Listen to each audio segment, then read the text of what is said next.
All right. So I know somebody asked about this specifically a couple classes ago, and I thought I would have covered it a lot sooner, but here we are now. So,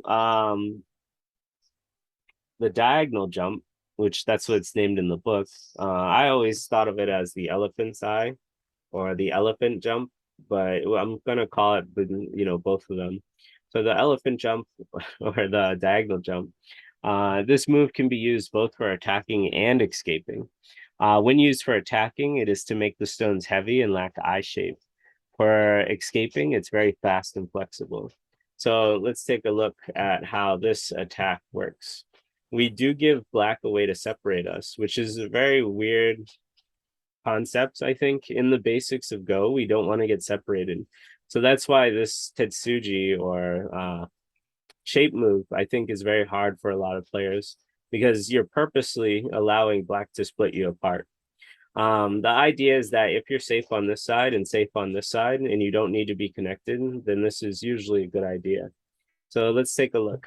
If black splits through us, we now hit the shape point. And so we see black can't make tiger's mouths on either side once we hit here, which means that this shape, these black stones, can't make eyes very easy, which makes them heavy. So that's the idea of creating this opening, is to essentially make it so that they're not going to gain any eyes going through it.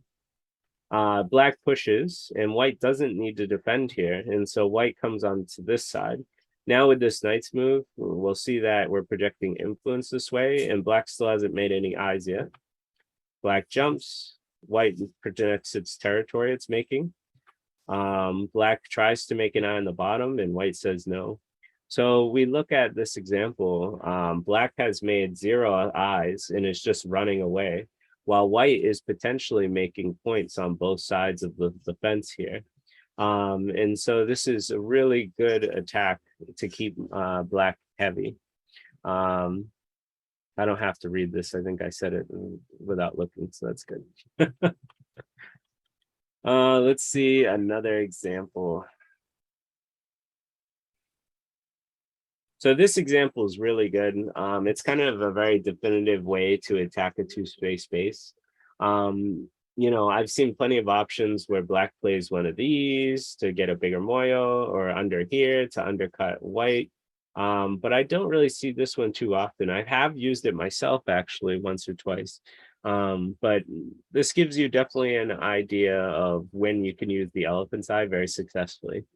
So if, let's say, white had a two-space space and black's last move was here and checked white, and then white tanukied. Well, now it's black's turn and you have the ultimate attack against this. As I say, black can now drop the elephant on him. So once we play here, we choose this side because black has a wall this way. And so we can want to push white towards this wall. If if white does come through the elephant's eye, one thing you'll find is almost every time they poke your eye here, you want to use a knight's move in its place.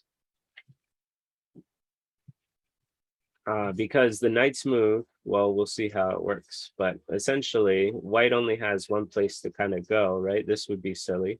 So white's going to push here, which strengthens black. Push here, and then we can jump out. Black's still strong enough to tanuki from this. White will try and attack it, but doesn't have enough steam to do so. And so now when black connects here, white has made 0 eyes in this attempt.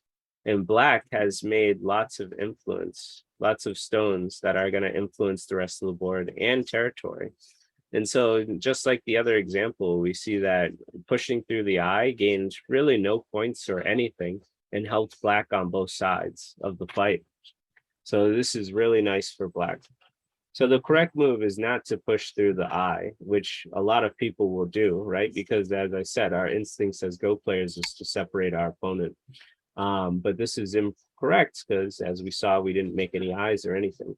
So instead, the correct move is here. But even with the proper move, black can poke and then come down here. And so now you can see white really can't make any eyes here. So as I said, even picking the proper choice, black and poke and harass him, this is very good for black.